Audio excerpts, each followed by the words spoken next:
Hey there, I'm Afiq, and today I'm going to tell you about how I managed to pass the UK's hardest theoretical physics course. So, Part 3 Mathematics at Cambridge is a taught one-year postgraduate course in mathematics, applied mathematics, stats, and theoretical physics, primarily designed to prepare you for a research career in one of the mathematical sciences, whether that be graph theory, statistics, quantum field theory, you name it. Now, it is a course designed to get you to be up to speed with the current sort of research level knowledge that you need to do either a PhD or some other type of postgraduate research study. And it's widely known to be one of the most, if not the most challenging technical mathematics course there is in the UK. Now, I don't know too much about the American system, so I can't speak for the courses at MIT or Stanford or whatever. But yeah, it is pretty damn hard. But you get to learn some of the most advanced topics with the premier research scientists around the world at your fingertips. Now, there's so much you can do in this course, and so what most people do is that they specialize. People tend to follow certain routes, like just focusing on pure math, just focusing on machine learning or statistics, for example, or they do what I did, which is focusing primarily on theoretical physics. Theoretical physics is an area of physics that is heavily mathematical, and that's why it's included in this course. And a lot of it is combining sort of like concepts in pure math, like group theory or analysis, and applying them to frontier ideas in physics that usually isn't immediately experimentally testable as of yet, like string theory or some supersymmetry theories or whatever. So the standard thing that people do in Part 3 theoretical physics track is that they'll take 3 sort of core courses that consist of quantum field theory, general relativity, and symmetry/particle physics. Quantum field theory is the math that concerns how particles come up from waves with general relativity is the theory that we currently accept of how gravity works, and symmetries fields/particles concerns the applications of group theory into organizing what we know about the types of particles that exist in our universe. Then in the second term, what usually happens is that people kind of go down their own niche. So I did string theory, advanced quantum field theory, which covers like quantum electrodynamics from Feynman, renormalization, and all that. And I attempted black holes, but I dropped out because it was too hard. The point I guess I'm trying to make is that learning all of that content is really hard. And that's not just an experience that I went through. It was probably a universal experience that I had with most of the cohort. And the reason why I'm making this video is because I would have really appreciated it if someone kind of gave me this heads up when I was going to do postgraduate study in theoretical physics. I hope that this advice is sort of applicable to anyone in any course looking to do some sort of high-level technical work.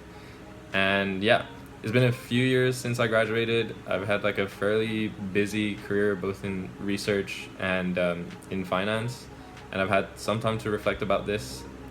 And I think, well, my experience might be useful because I actually didn't do that great in my undergrad.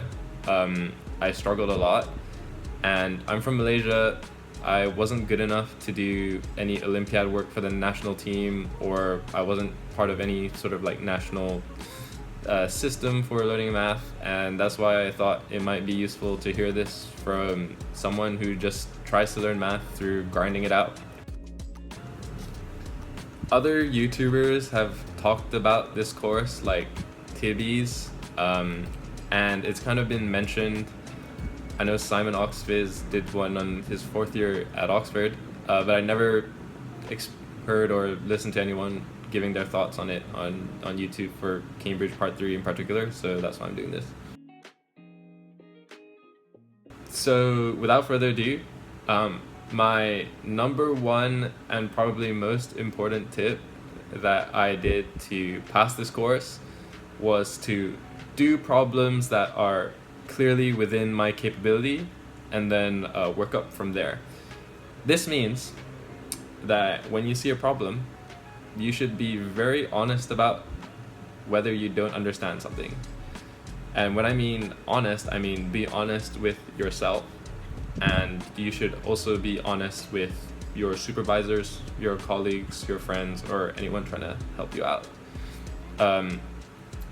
Accepting that you don't understand something is probably the first step to understanding it.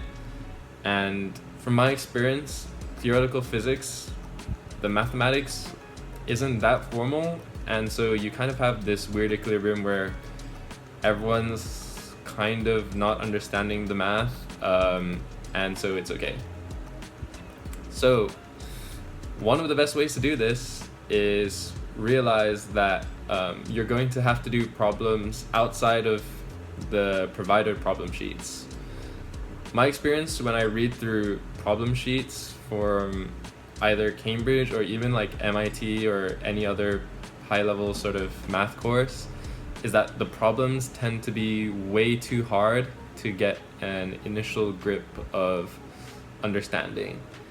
And if they're way too hard for you, one of the things that I would suggest is going through textbooks that are pitched at a slightly lower level and working the problems from there, and then building yourself up to do the problems from the uni-sanctioned problem sheets. Now, I can't stress this enough. Doing problems, in my view, that are way too hard is a waste of time.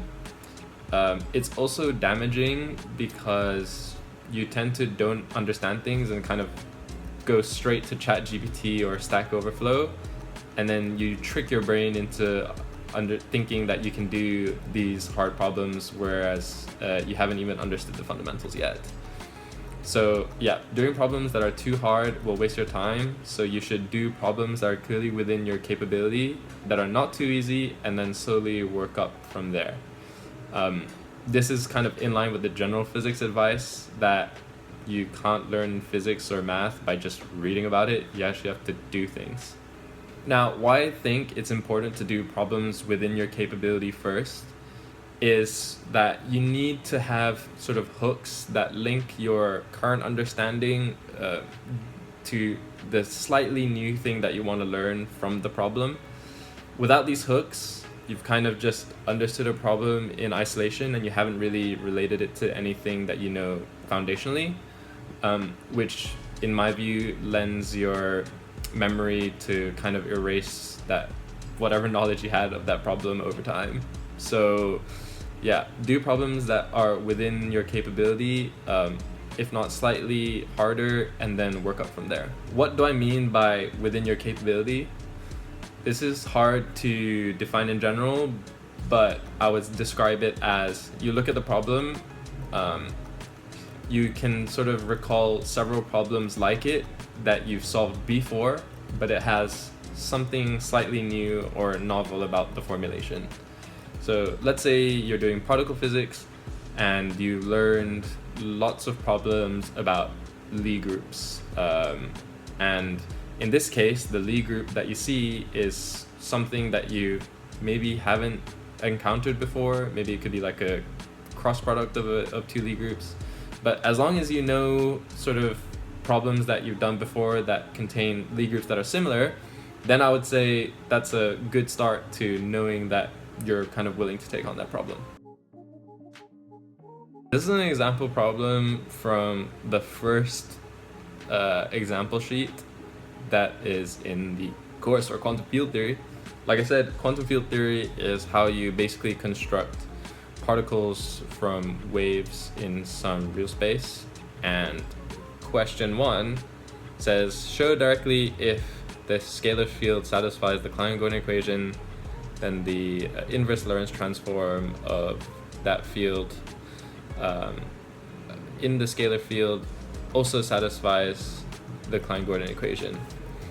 Now, there's already like some things here which I think makes things hard. You should know the Klein-Gordon equation inside out, and you should probably understand like why the Klein-Gordon equation exists in the first place. In addition, you should already sort of be comfortable with what a Lorentz transformation is. A Lorentz transformation is basically a map that describes space-time in a different frame of reference when you move with some velocity relative to another frame. So I would say you should probably understand like basic properties of Lorentz transforms before digging into this. I would also, in this problem, question why they're asking you to do an inverse one. So it's not immediately obvious why they've chosen to do the inverse transform of x instead of just the transform itself. And they consult the literature on why might that be the case before actually digging into this problem. So yeah, in my view, super easy to like kind of hack like a solution together and hand it in, but I don't think that was a sustainable way for me to learn all of the crap that I needed to learn to get through the course.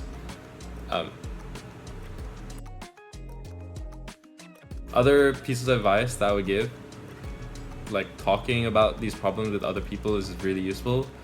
If you don't understand something, it's probably good to just admit it and go to your supervisor.